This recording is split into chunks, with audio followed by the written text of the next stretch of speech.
You're listening to Represent, the Queer Musical Theatre podcast. My name is Dr. James Lovelock, and I'm an academic and a huge musical theatre fan, exploring the representation of all things queer in the musical theatre industry.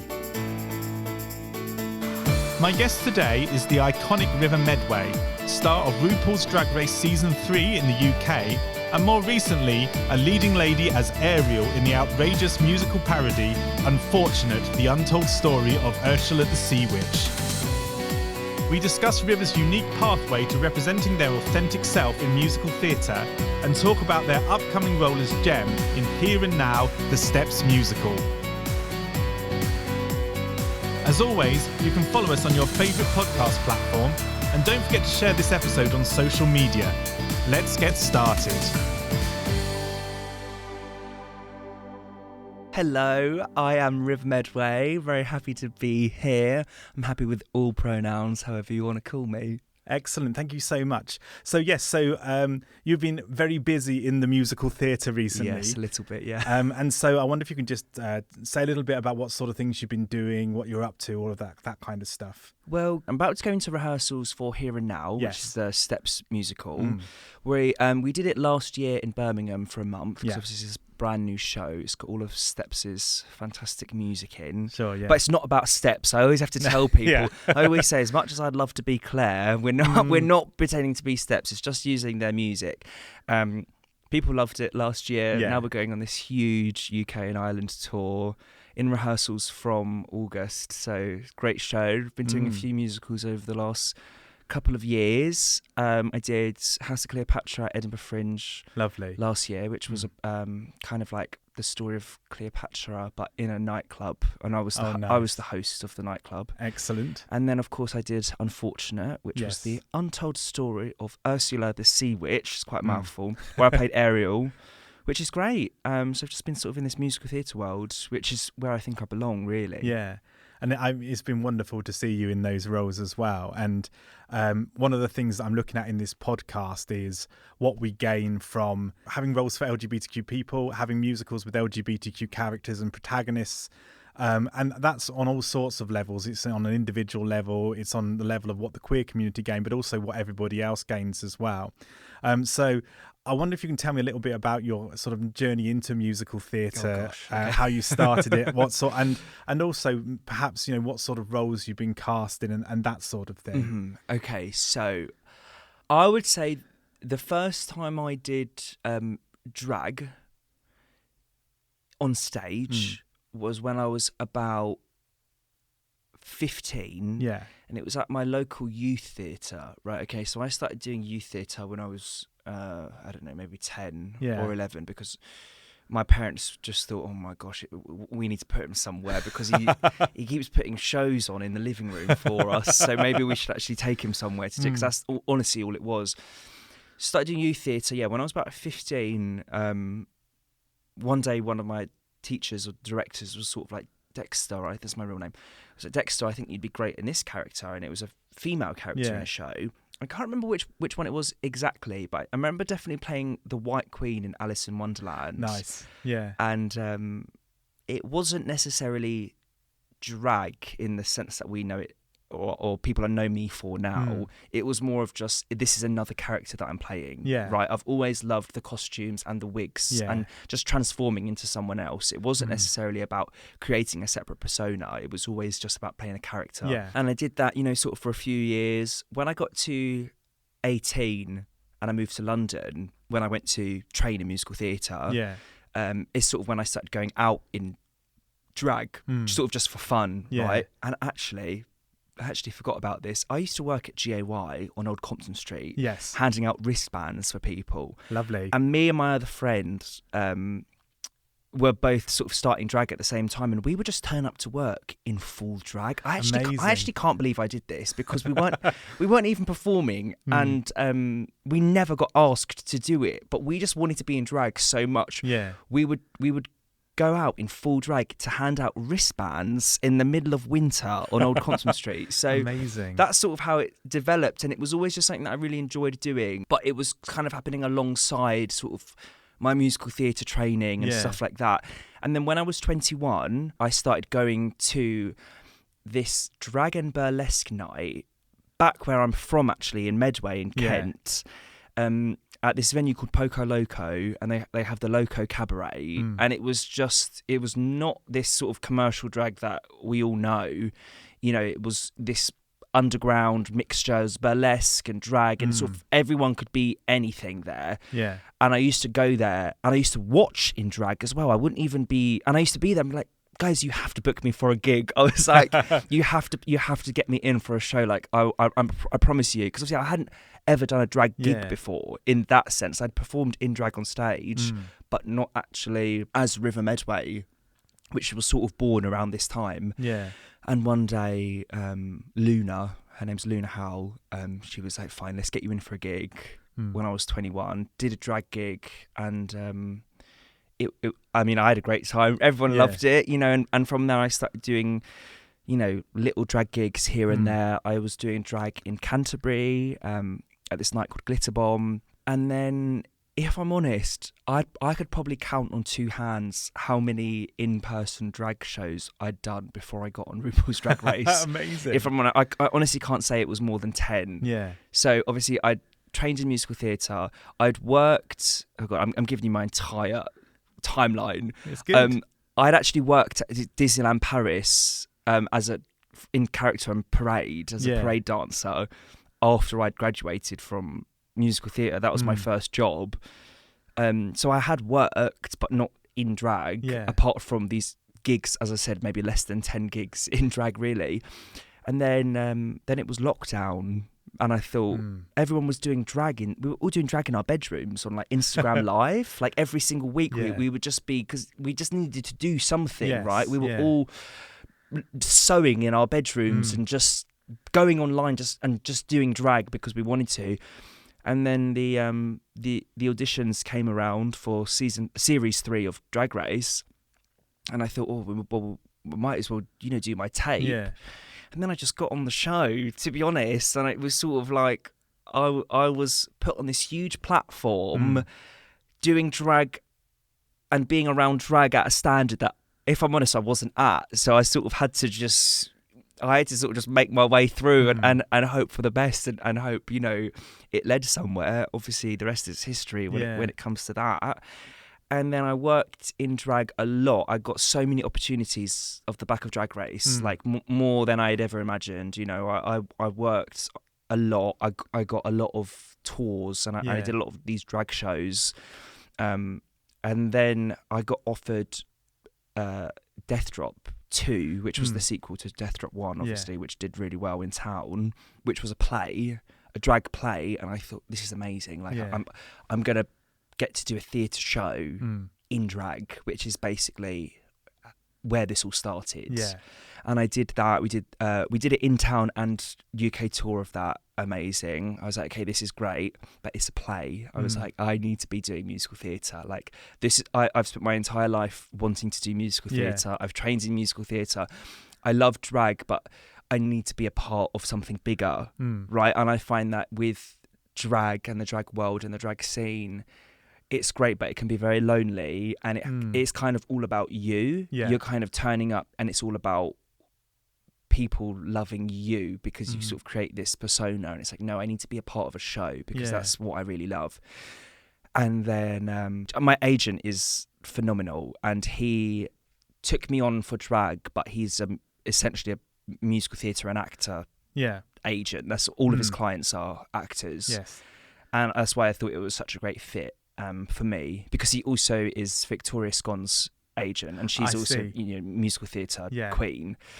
And it was always a great fit. So then once I started to get musical theatre auditions through, it was great because, you know, I was already with the right person. So this transition has happened really organically. It was never, okay, I'm going to stop doing this sort of drag race drag and I need to change everything. It all happened so organically, I didn't even realise it happening. And then one day I got an email through to audition for Unfortunate.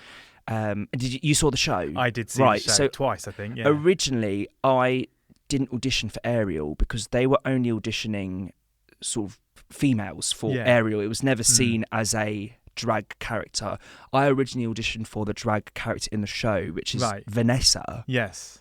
Who is sort of a multi-role track. They play lots of different parts. Yeah. I originally had auditioned for that. And then I went in and auditioned, left, and then they called me back in and went, actually, can you come in for Ariel? And I thought, well, that's really interesting because that's not a drag role. Yeah. That is just a female role. But they saw me being able to play that quite well, which again was fantastic because I thought that's great because it's a character. It's not necessarily about the drag. Yeah. It's just about me playing a character that happens to be female and I happen to be male. That's the only difference, right? It's like Shakespeare to me. Do you know what I mean? Yeah, that happened. I got that, and and here we are. It's amazing when you're talking about the kind of your background and your history that it's actually, it feels like it's really difficult for you to separate drag and musical theatre in some ways, like the development in both has kind of led you to where you are now. Yeah, it feels like it's kind of looped around perfectly and I've ended up exactly where I should have been. I just maybe didn't, the pathway was slightly different, but like I've ended up in exactly where I should be. If you're interested in LGBTQ plus representation in musical theatre, check out our website www.queermusicals.com for lots more information about musicals with LGBTQ plus characters.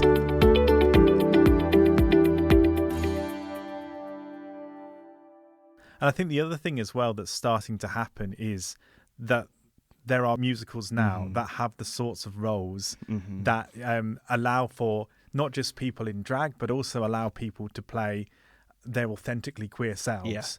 Yeah. And so I was going to ask you a little bit about training and sort of getting ready for the musical theatre industry. Yeah. And then perhaps thinking a little bit about how you've found your own path through it. I think you've already started to talk about that a little bit with Ariel, but that sort of thing. Yeah, well, it's very interesting because when I was younger, I was the exact person who I am now.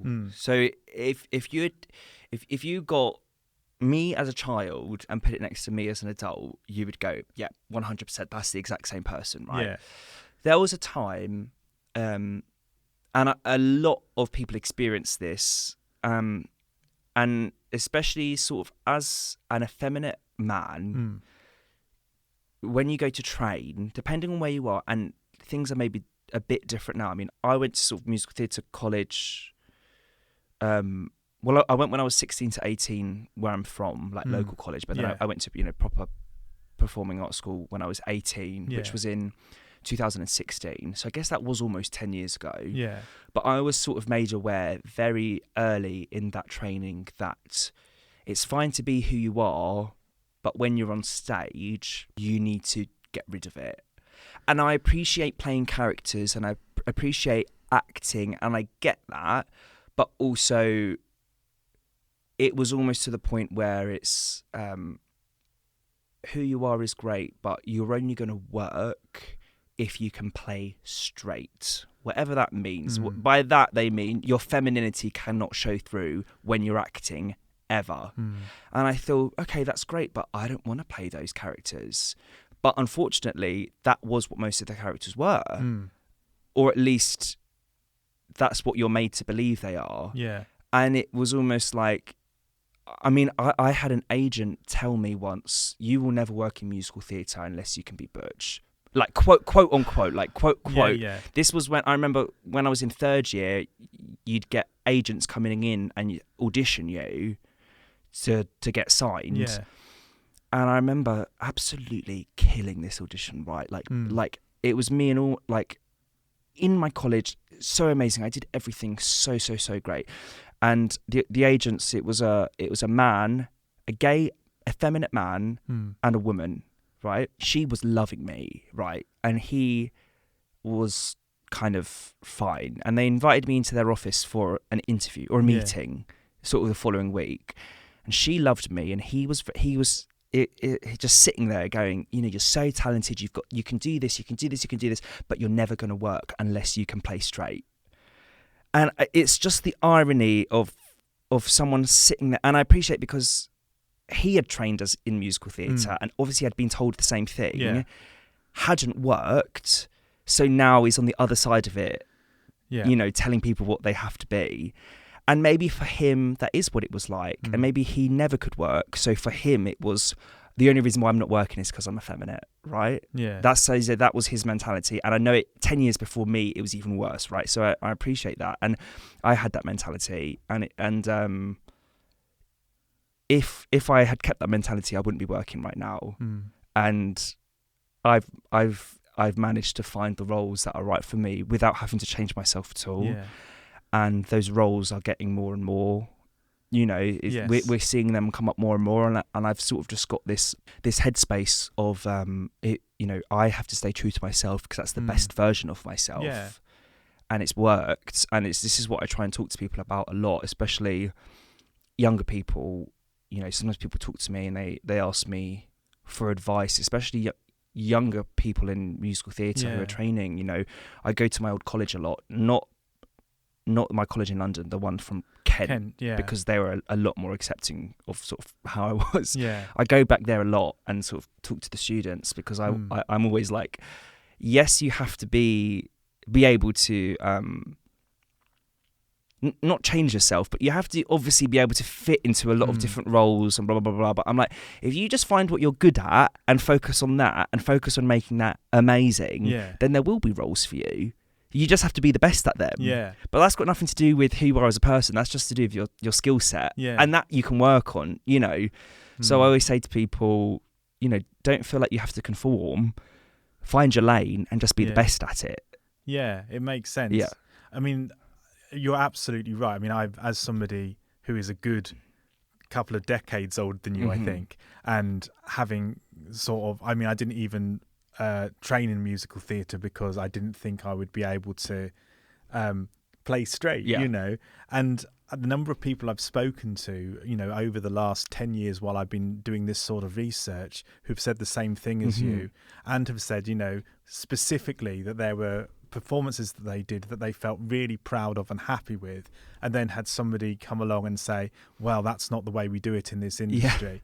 It makes me so angry, and it makes me, as an educator, I work at universities where things are slightly different, but I don't think I could ever say that to a student. God, and I love the fact that you've been able to find those roles, and those roles are starting to appear more. And also, I think a lot of it is to do with the willingness of people, a lot of people of your age, to be able to play across gender and against gender. And actually to get to the stage now, I mean, in my opinion, any character in musical theatre can be bisexual. There's nothing anywhere that says they're not. And I spoke to an actor a few years ago who said every time he plays a role, unless it's really specifically said in the script, that character is gay. And if it's said in the script, then that character becomes bisexual. And he said, I did Guys and Dolls once, and I played one of the roles, and I decided I was in love with one of the protagonists. And it just gave me such a more interesting experience. Great. Why not? And there's no reason why a lot of these characters in the canon that have traditionally been played as, in air quotes, masculine, can't be played in different ways. Well, I also just think people are very complex. Every single person on this planet is very complex. Nothing is black and white. Unfortunately, there are a lot of characters that were written as black and white because they weren't written very well. And it's as simple as that. But because of that, you can add as much as you want to it. And I think that's what good acting is. It is thinking about all of these things. It's thinking about what their favourite thing to eat for breakfast is, right? And it is thinking about what kind of relationships have they had before? Have they been with men? Have they been with women? What were their parents like? There are so many things that you have to think about when you're acting that aren't written, especially in musical theatre. Characters are written quite, well, not all characters, and it's definitely different, but when you look at a lot of musicals, it's very interesting when you read the script and you read the paper, there's not a lot there, and it is what each actor has brought to this character.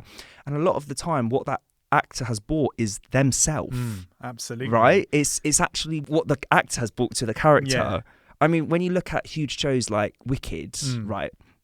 You look at Elphaba and Glinda, you look at Kristen Chenoweth and Idina Menzel, those characters would not be those characters if those two actors didn't play them. Right?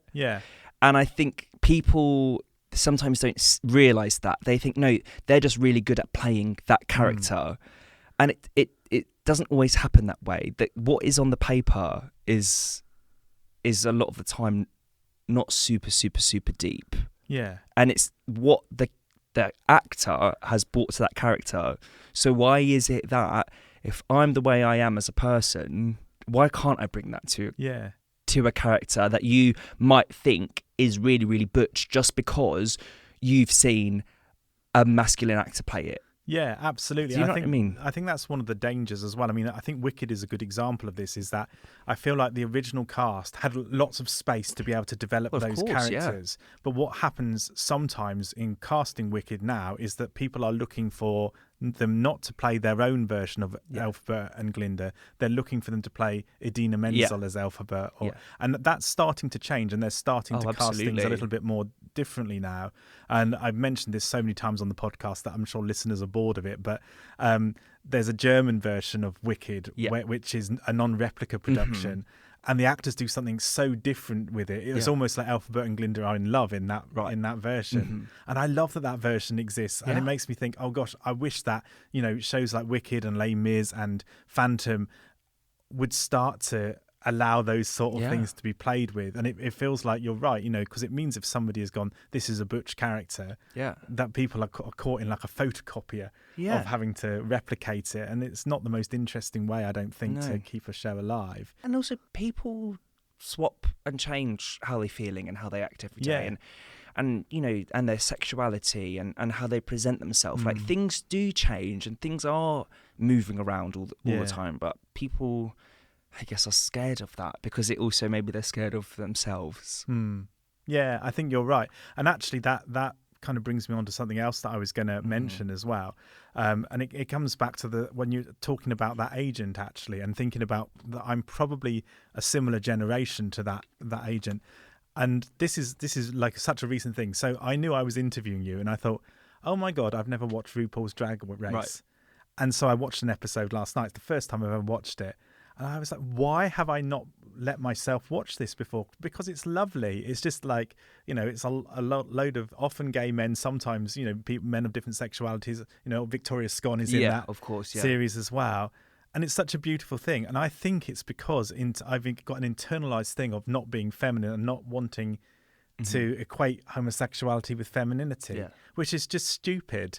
And so I love the fact that everything that's happening in musical theatre and everything that's happening with drag and RuPaul's Drag Race and all of that sort of thing is starting to get sort of older gays like me starting to think, actually, it's okay to allow those things to be part of who I am. I was going to ask you a little bit about your experience in, I guess, spaces that are more queer spaces and spaces, what the difference is in working in spaces where there's a definite kind of queer creativity, or it's queer led, or it's majority queer people, and how that feels different in terms of the spaces that you move in. Well, if I'm honest, I do live in quite a bubble. Yeah. Right. I mean, almost every person, and this isn't necessarily a conscious decision, but I mean, most people I know are LGBTQ. Most spaces I socialise in are. Yeah. Most places I work in are. Not to say every single person, I know a lot of cisgender straight people. Yeah. I'm friends with a lot of as well, but I think it's more of the fact that I'm in spaces where everyone is just themselves. Yeah. With no question and no one cares. To be honest, that's the easiest way to put it. Like, no one actually cares in the best way possible, right? So when I'm in spaces that aren't like that, even now, I do still find myself maybe censoring myself. Yeah. Sometimes, if I'm somewhere where I think, oh, how are they going to react if I'm too effeminate? I do find myself in those situations sometimes. Not so much anymore, and I am getting to the point where I honestly don't care either. But I'm also in a very privileged position where, I can be at work and not have to censor myself. I can be at home and not have to censor myself. I can be around my friends and not have to censor myself. There are a lot of people that can't do that, unfortunately. Yeah. They don't have a big gay job like me. They have to go to work, get the job done, and then they can go home and be themselves. I appreciate it's different for every type of person, and I appreciate the position that I'm in is very privileged. If you want to follow us on social media, you can use queer.musicals on Instagram or Facebook, or you can follow me at Dr. James Lovelock on Instagram.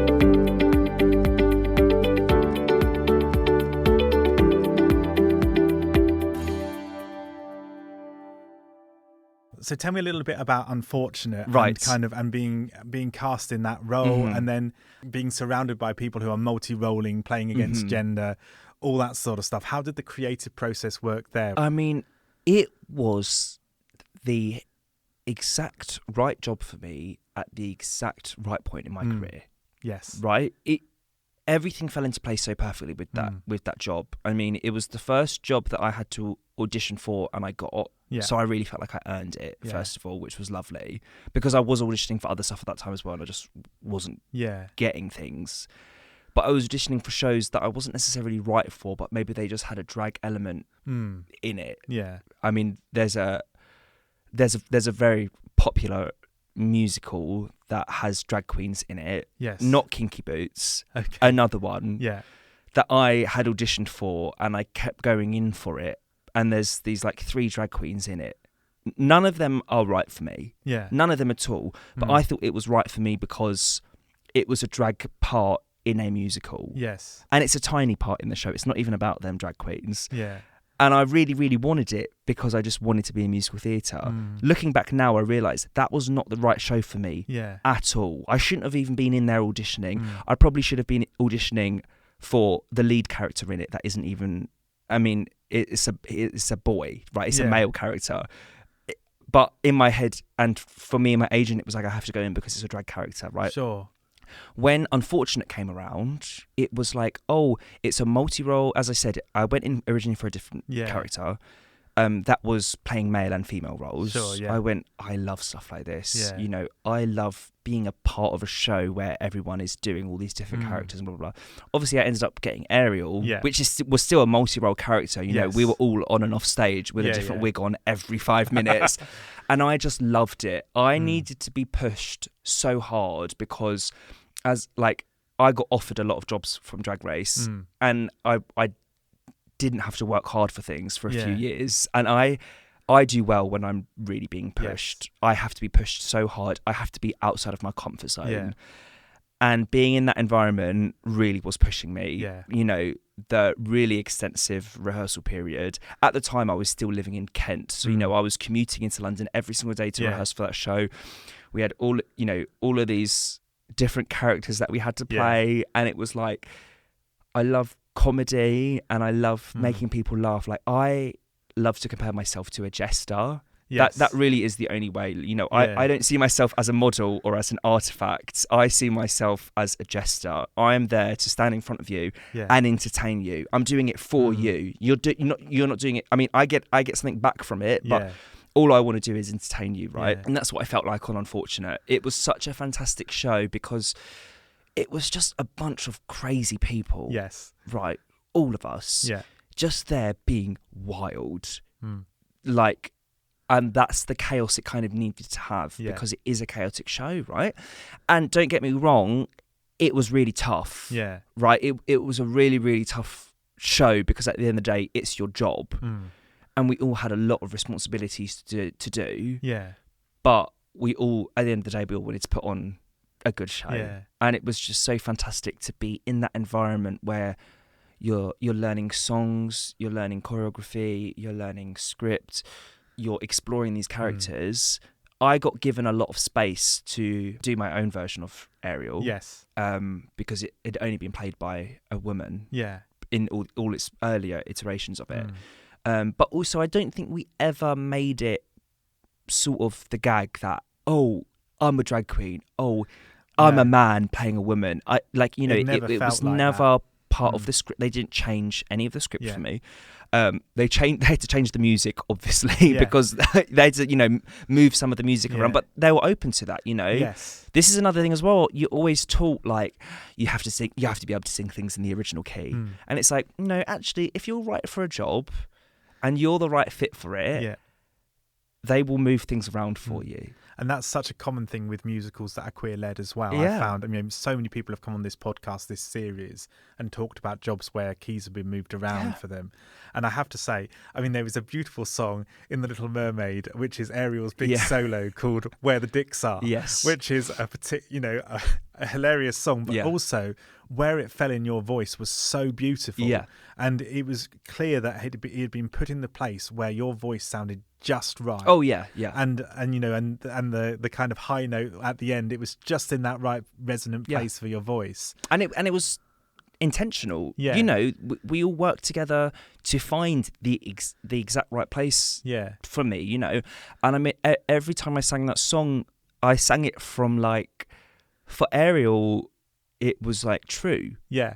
You absolutely. know, it was never a joke to her. No. It was never a gag. It was never funny. You know, it has to be true to her. And I guess that's where the comedy lies in absolutely. it. I think if I was out there going, oh, look, I'm a man playing a mermaid and I want to sing about dicks, it just wouldn't have been funny. No. It would have been cheap. Yeah. And it wouldn't have had any layers to it. And I think even with a show that is a parody musical and I'm a man dressed up as Ariel, I think you still have to play it so true. Yeah. And I think that's where, you know, that's where the heart of it will lie, and that's why people respond so well to it. Yeah, and the other thing that happens with that as well is that at the end of the show, Ariel has various relationships within the show. So, and they're with different people of different genders, and sometimes they're with an actor of one gender playing a different gender. Yeah. And so in terms of looking at this, and you look at this and think, well, this is a queer relationship. Yeah. And then you look at it and think,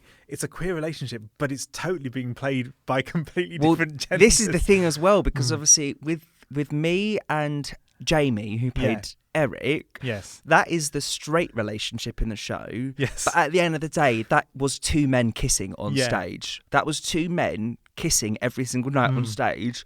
But in the world of the show, that was the straight relationship, right? And then obviously I kissed Ali every night, who within the show, that was two females. Yes. So that was actually the gay kiss in the show.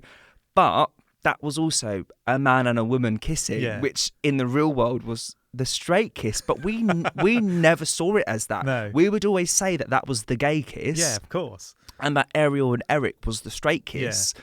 Because you're just in that world of it all. So it was really interesting to sort of do that, you know, every night. I loved that show so much because it destabilized, you know, heteronormativity so much just because of the way it was cast. And I don't think there certainly wasn't like a big masculine straight character anywhere in that cast at all. No. You know, everything was played with a sense of camp or with a sense of, you know, whatever the actor wanted to do with it. And I loved that about it. And it's still one of my favourite shows. And I thoroughly enjoyed watching you in that as well. Yeah, thank you. And so you came out of that, and then did you do anything between that and Here and Now? Or I went straight to Edinburgh Fringe. Yes. As in, I had an audition for this show called House of Cleopatra, which was sort of this hour-long sort of story of Cleopatra, but it's sort of set in a nightclub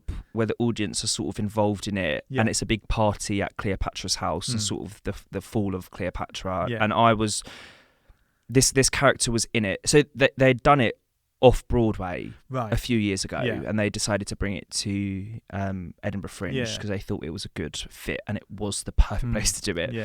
And the character was the mistress of ceremonies, and that was a drag role. So that was written as a drag role. It was this drag queen who sort of introduces you and welcomes you into the House of Cleopatra.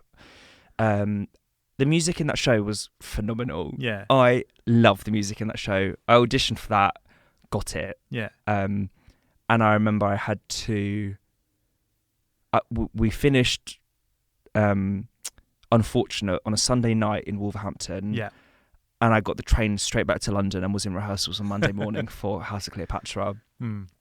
That was a great show. I mean, that was also really great because, I mean, technically it was a musical, but it was this sort of like nightlife experience sort of thing. So it was perfect because I was sort of playing a drag queen, but I wasn't really playing a character because she sort of existed in that in-between stage of being a part of the show and also in the audience. Yeah.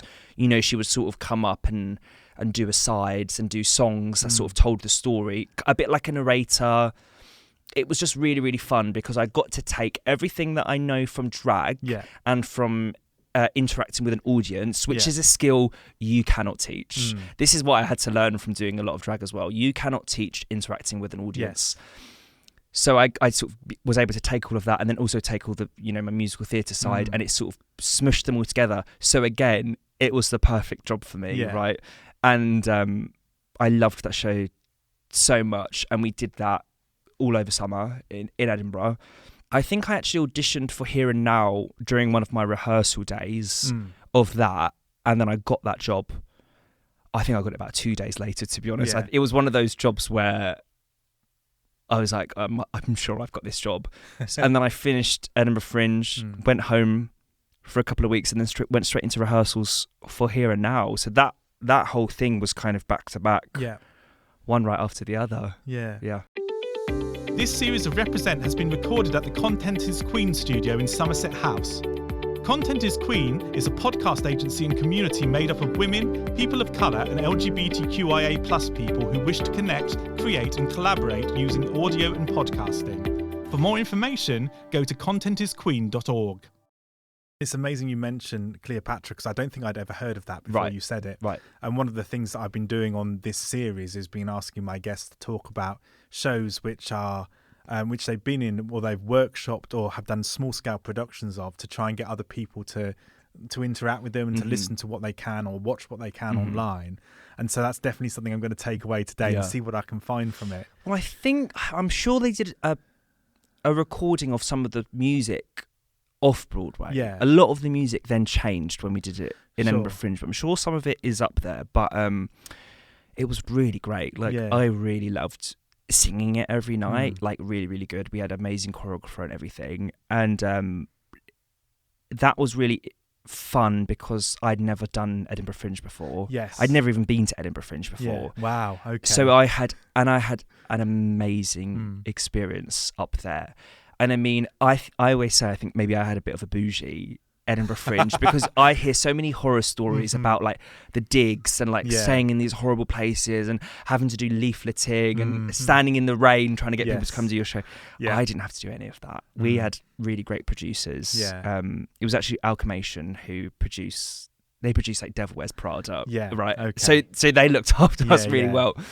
So I always say, or maybe I had a great time because I just, you know, we stayed in a really nice like apartment and we had a really late slot. We were on at like 11 p.m. which that's lovely. I actually loved it because I was seeing shows every day. Right, we were going out, we were doing the show. I was in drag. I had a fantastic costume, you know, and then we'd go out afterwards every night. It was just brilliant. I loved it. I've taken several shows to Edinburgh and had a variety of different experiences. And you're right, you know, the flyering is a lot. I found that definitely. I was taking improvised musicals up there. Right. So, sometimes, you know, I didn't have to do too much. And other years, you were flying in the rain all the time. Yeah. But actually, the whole kind of feel of that festival, and it's been quite a long time since I've been up there, but the feel of that festival and the amount of new work that's on at that festival is just amazing. I loved it. Really. It was the best... one of the best summers I've had. It was really, really brilliant. I just to be around that and to be around those sorts of people every day. Every single day, I kid you not, every single day, if I'd go out in the daytime, you know, go see a show or go get my food shopping or something, I'd see somebody I knew who I didn't know was at the Fringe. Yeah, right? It's like that. It's just weird. Just bumping into people. Exactly. Who I haven't seen in ages. But like, what are you doing here? They're like, I'm doing a show. I'm like, me too. Like, all the time. I made so many friends up there. I remember we would go to the like the Assembly Bar every single night because you're just surrounded by other people doing shows. That's it. You'd walk around. What show are you in? What show are you doing? Do you know what I mean? You'd go see other people's shows. Make so many friends up there. It was just brilliant. I loved it. It's almost convincing me to take another show up there one day. Honestly, I would go up there again. Like people say to me, because I remember when it came through. The casting director was like, "Oh, I'm not sure if this is something River would be interested in. Like, is she interested in doing the Fringe?" And I was like, yes. I said to my agent, yes, get me in for it, get me in for it, because I really want to do the Fringe, because I've never done it. Yeah. And I think now is a perfect time. Like, I've just come off this really big tour, unfortunate. This seems like a perfect show to do. Yeah. And it was. Absolutely. That's great to hear. And actually, I don't think I've ever spoken about Edinburgh Fringe on the podcast before. Great. It's so brilliant. Definitely something that's worth looking at in terms of particularly what I'm thinking of this series of finding musicals with LGBTQ characters and finding ways to develop them and share them with other people. Yeah, absolutely. And talking of new shows with LGBTQ characters, we can move on to Here and Now, My which favourite. I was very lucky to see in Birmingham. Did you love it? I did, yes. Yeah, there was some... It's a very different, I think, musical in terms of, not just in terms of being different to other jukebox musicals, but just in terms of the way that the narrative is structured, and it's very soap-like, I think. Well, this is what I tell everyone. Sean Kitchener, our writer, I think he's phenomenal. Yeah. And he does write for Hollyoaks. Yes. And I think it shows in the best way possible. The way all the characters are written, you know, they've all got last names, which doesn't happen in musicals a lot. Do you know, this is what I mean about so true. Writing these characters as real people. Yeah. These characters have been written as real people, living their real lives in a very real environment. Yes. Obviously, it's heightened, but at the end of the day, they all work in a supermarket, and that is about the most mundane thing you can have. Yes. But I don't think the show is mundane. No, because, and that's where you find some of the most interesting things to do with a musical, you know, is when you have people in situations that are really relatable and you heighten the emotion behind it, because it helps those of us in the audience to be able to almost think of our own lives in the same way. Tell us a bit about the character that you're playing in that. So I play, well, his name is Jeremy Colchester, which is never revealed once in the show. No, I didn't remember that name. But I know he's called Jeremy Colchester. Yeah. His name in the show is Jem. Yes. Right. I think maybe originally there was a line that went, "Hello, my name's Jeremy, but you can call me Jem." And we just thought, no, just say, "Hello, my name's Jem," or whatever he says.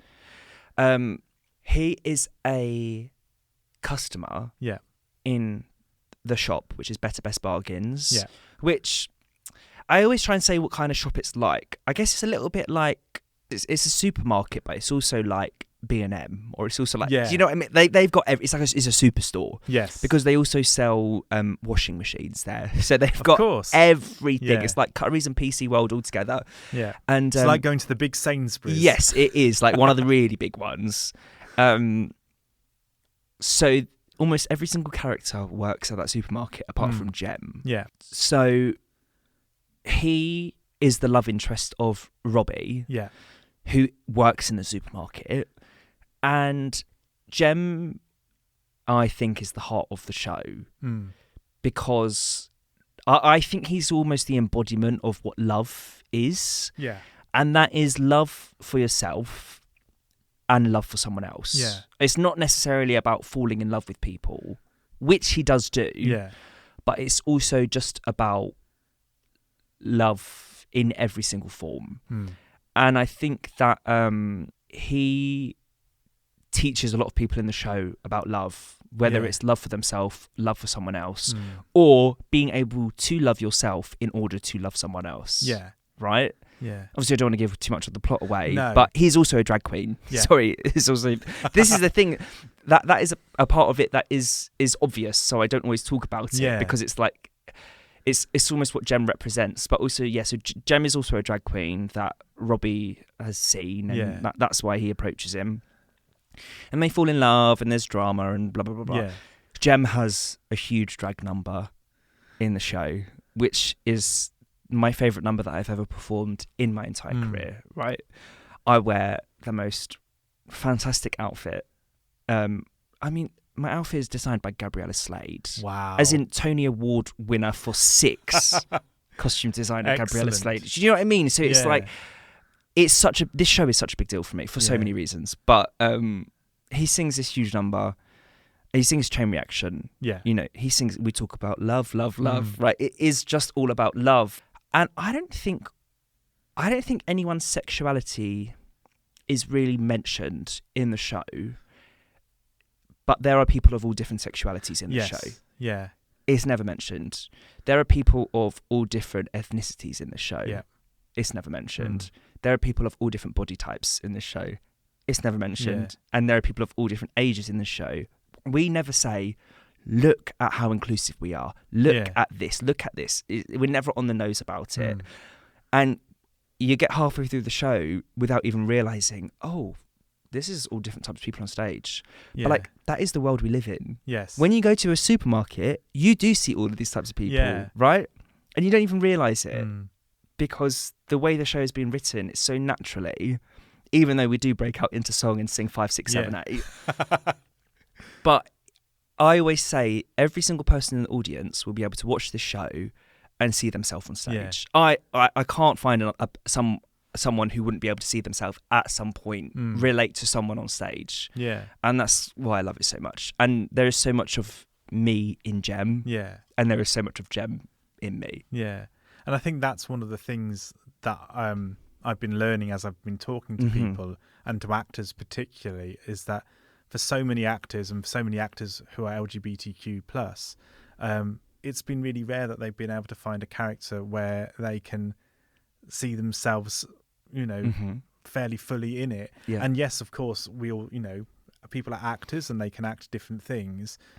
But there should be the opportunity for actors to be able to act things that are close to them as well. Yeah.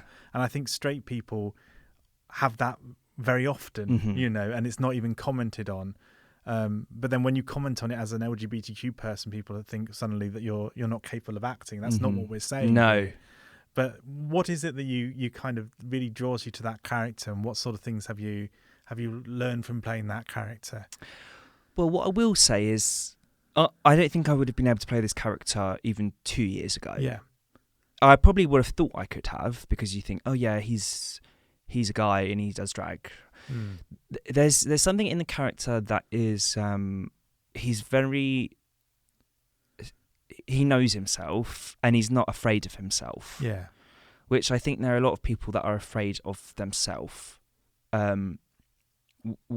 without realising that is what's necessarily holding them back. And even myself, I'm not saying I'm this perfectly well-rounded person. It's something, I still work on. But I really want to be happy with myself. Yeah. And that's who I know I am. And this is what I was talking about earlier on, as in who I was as a child. I find that who you are as a child is who you really are. And then unfortunately, when you're a teenager and in your early 20s, and maybe sometimes for the rest of your life, you end up being maybe someone... It's not necessarily that it's unauthentic, it's just that it's not necessarily who you truly are, or you're hiding parts away. And then you have to sort of chip away at that and find it again at any age in your life. Because of things like Drag Race, where I have really been allowed to be myself, and also had a positive reaction to that, I've been able to find that again very, very quickly. Some people get negative response when they're themselves, so that it takes them longer to find it again. I've been able to find that again in myself very quickly, so to a point where I think I'm very, very happy with myself, and as I think Jem is as well. And even just doing the show, I've learned that too. I mean, I used to be quite a closed off person because I thought it's a lot easier to be closed off, and I don't necessarily mean about my my gender or my sexuality or anything like that. So a lot of the time with my relationships with people, I found myself very closed off, and then especially after Drag Race, it was a very big protection thing to be, you're surrounded by a lot of people who want a part of you, and you kind of have to, I had to close myself off for my protection and my safety, and it is hard to know who you can trust and who you can be friends with, and who has an ulterior motive, right? And it's taken me a long time to sort of come back around to, telling my friends I love them, and hugging people when I see them, and I wasn't like that for a big chunk of my life, because I just it wasn't on the cards for me to be like that. And even by doing this show in particular, I've been able to find that again, and I think that is also like something that is found in Jem. I'm trying to think of a quote that he says in the show. He basically says, life is short and it's messy, so all you can do is be yourself, and just not care what anyone else thinks of you. And I live by that every day. And I really just resonate with Gem as a character. I mean, people who know me well come and see the show and they say, was that written for you? And I say, not at all, actually. But I also think there's a big part of Gem that has come from me. Yeah. Because I think there's a big part of him that wasn't what he was, even when I auditioned for it. Even the script was different when I auditioned for Gem. So I think we're sort of looped around each other, me and Gem, which has made me learn a lot more about the character and I learn a lot more about myself. I think that's one of the things as well that we gain from being able to play these sorts of characters. And that's really lovely to hear you talk about that character in that way. And I hope that there will be many, many more characters like that. That represent all of us across the LGBTQ plus community, and and across all of that intersections with race and disability and social class and ethnicity and all of those things that are really important. I've got one last question to ask you. What do you hope to find in musical theatre in the future, or where do you hope musical theatre might go in the future? Well, I don't know if this answers your question, but for example, when I see Gem in Here and Now, I have to remind myself sometimes that there is someone that would have been me maybe 10 years ago watching this show. And I know if I had seen that 10 years ago, it would have just changed my perspective a little bit, right?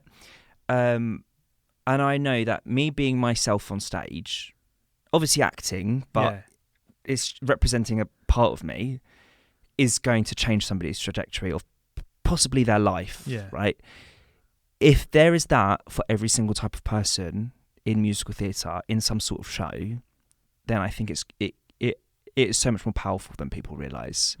So this is why we talk about representation being so important, and it's not necessarily about representation of a certain type of person for everyone, but everyone should be able to see themselves represented because it does change the way people think about themselves, and the more people can be themselves, the better. If that answers your question. It certainly does. River, thank you so much for talking to me today. Thank you, my pleasure. And thank you everyone for listening at home, and I'll see you again soon. Thank you. Bye. Bye.